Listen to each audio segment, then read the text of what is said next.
Go for it. Hi, Lee. Tom, you right? Yeah, I'm good. Got back from Romania, fine. Interesting trip.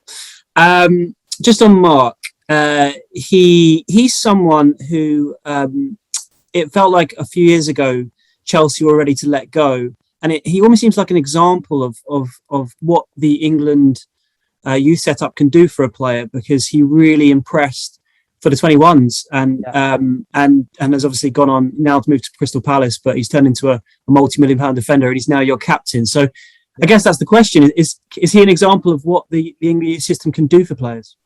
Yeah, I think it really is a good example of players developing at different speeds and at different levels. And I think the way that Chelsea have been careful with the clubs that Mark's been to in terms of Swansea, the style of play, the way that they played, I think working with Steve Cooper as well will have helped his development, playing in men's football, 3 points on a Saturday.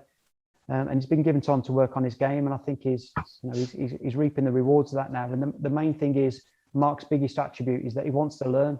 He wants to know. And I've seen him this week speaking to Jolyon and Ashley about their experiences and their, the hints and the tips and the pointers that them two have gave a lot of the defenders, not only Mark, can only benefit the whole pathway. And that's why I say it's really he's a great example, Mark, for all of the players in the pathway, not only the 21s, but we're very lucky to have him. I remember we spoke to him after a game, I think it was at Molineux, maybe a few years ago after a 21s match. And he was talking about John Terry being a huge influence on him. Yeah. He also, since joining Palace, has talked about how he wants to be one of the best defenders in the Premier League. So he's clearly got very lofty ambitions. Yeah. Do you see much of a comparison to John Terry? And how good do you think Mark can be? Because his progress has been absolutely rapid in the last couple of years. Yeah, I think it's always important not to put too much pressure on the players. He's getting a lot of experiences quickly at the minute in terms of playing in the Premier League, and it's a big jump from the Championship to the Premier League. It's very, we're very short into him playing in the Premier League, so it's important that he gets the right support on and off the pitch, like I'm sure he will do. But yeah, more than the most important thing is that he's got the mentality to improve, to learn, to watch his clips back, to be able to almost like break his game down on where he needs to learn. I remember him talking about him doing footwork and movements at Chelsea with their strength conditioning coach, and he had a real understanding of changing direction. He was very, very detailed on what he needed to bring him up to the next level. And for a young player, that's a unique quality that he's got. And and I see a lot of that in a lot of the players here. Big ownership on themselves and them doing well and them improving, and obviously because they're playing at such a high standard and the level is constantly getting better and better, having that mentality to keep improving is something that I'm really, I wouldn't say I want to force it on the players, but it's something that I'm drumming home a lot. They will get time when they're training with England to work on their game, even if it is 10-15 minutes of an end of a session, to practice with your weak foot or to practice your heading or your clearances, because they are still young players. They're not the finished product, so it's important that they are given time. Just finally, you spoke about when the COVID cases happened and how you following government guidelines came in. You followed the protocol straight away, and I understand all that. But just for you, this was supposed to be your first game against Romania, so it must have been quite strange. At least you prepare all this time, got this opening match for yourself as the new 21s manager, and it gets taken away. Was it a bit strange for you? Yeah, I mean, straight away, my thought is always, we would always go straight to the players. Are the players okay? Do they feel like they're confident that that the situation is under control? And speaking to the clubs and making sure that they realise that they are safe and we are following the government guidelines. But almost straight away, the players' focus went straight to Kosovo. We done 11v11 on the Saturday or the Friday, and literally we've started preparing for the game almost immediately. So they've been very good. They've handled everything that's been thrown at them. They've handled it in their stride. Thanks, Lee. See you tomorrow. Thanks, Tom. Thank you. Cheers, Tom. Let's go to Jack from the Mail. Hiya, Lee. The in-house game, was that just between the squad, or did you get a team in? Yeah, we just mixed the team up because what we've done is we've done a lot of preparation, not only for Romania, but for Kosovo in terms of maybe pressing from the front or build up or mid-block stuff. So we just give the lads a go at doing it. And literally we had two 25-minute games. So yeah, it was good. It was good because obviously England playing against England, as you can imagine, it's a high standard. And I know we touched on Etienne Green last week, but obviously he's kind of come in first FA camp. Yeah. Have you decided on your goalkeeper for tomorrow? Because obviously he's a number one in a top division in Europe. Yeah, I haven't told the players the team yet, so I'd rather keep that to myself. But in terms of Etienne's been excellent this camp. Been really impressed with him on and off the pitch. He's a very engaging guy. Thinks deeply about the game. Watches his clips back after training. So he's a player that we're looking forward to working with. We've been very impressed as we have been with the other two goalies as well. Brilliant. Cheers. Cheers, Jack. Cheers, Jack. We'll go to Nick at PA next. Hi, Lee. Hi, Nick. You all right? Yeah, right. Thank you. Speaking to Nonny last week, he was saying he feels this group kind of sort of can go under the radar a little bit. There's always pressure and expectation because you're playing for England, but how much can that aid them? That maybe because not all of them are household names, as we've spoken about 10 days ago or so. They can sort of go under the radar a little bit more, and there's not that spotlight on them as perhaps there have been in other groups. Yeah, I mean, I spoke about this a couple of weeks ago when we were down at MK Dons and we were talking about the game being there. I think it's a great chance for the public to see some of the next generation of players that potentially are going to break through in the next year and a half, 2 years. We've got some exciting talent. We've got some really good defenders, midfielders that are playing in the Premier League, and the forwards that are very exciting. So I think it's a good chance for everyone to, remember their ages, remember that they're young, but they're on a real exciting pathway at the minute. And it's 10 years, or coming up to 10 years since England 21s were last beaten in qualifying. I think it's 45 games now. I'm sure you guys are aware of the record.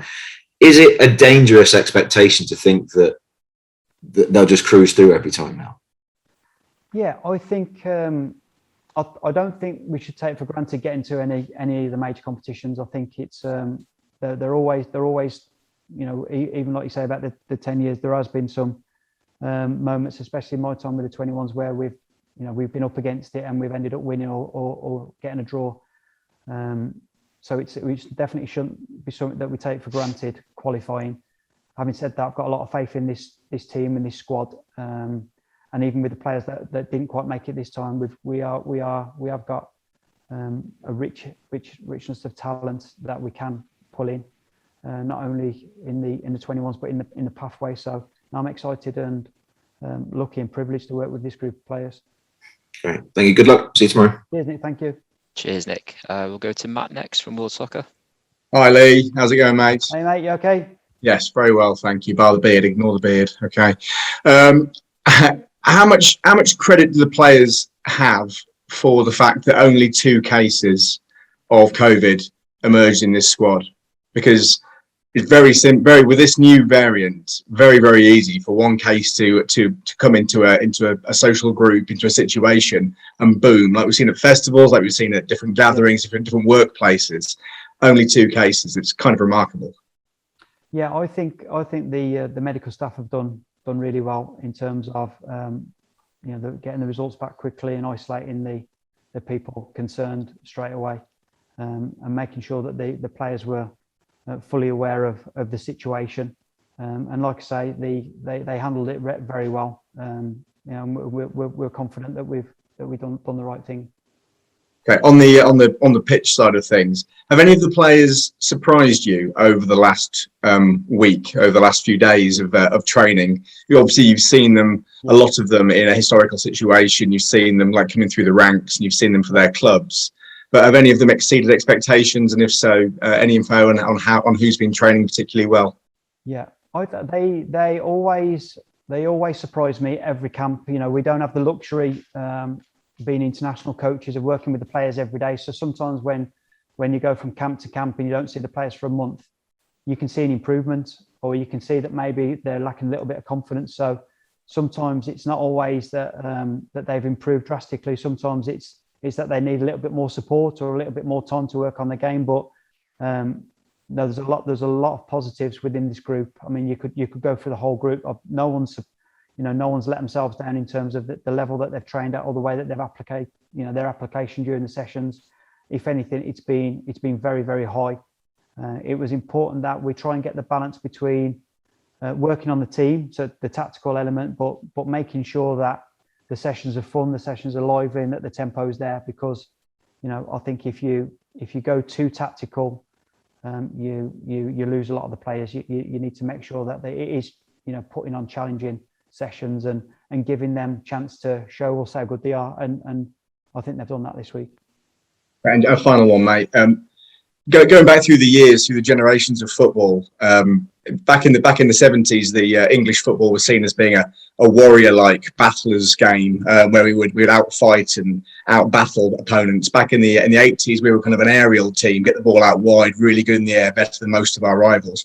Taking it through the generations, obviously better technique, better reading of the game, better judgment, the pace of play in the Premier League has all been big things. What would you say is the defining detail of the way that your team is going to play? What's the big strength in current youth football in England? Well, I think it's really important that the players understand most styles. So I don't think we should ever go away from the fundamental is that you have to ultimately be able to dominate your opponent 1v1, so both in possession and out of possession. We want to see attacking players. We want to see good organisation. We want to see our individuals, our skillful players in 1v1 situations, in effective areas, creating goals. But going back to the old-fashioned values, though, we want players that can make tackles and make blocks, pass forward, receive on the back foot, all the things that we see the best players do. And I think there's a lot of testament and praise has to go to the academy system, because we are producing players now that are technically capable of not only receiving on the back foot, but receiving on both sides, left and right, passing left and right, shooting. So we've got a lot of, like I say, we've got a lot of talent, but a lot of the development is done before they get to us, and we hopefully nurture it a bit as well. But we've been very impressed with the players, not only with the 21s. I was lucky to work with the 20s, the 19s, and a bit of the 18s as well. And we have got some very good players in the pathway. Thank you. Cheers, Matt. Thanks, Matt. I can't see any other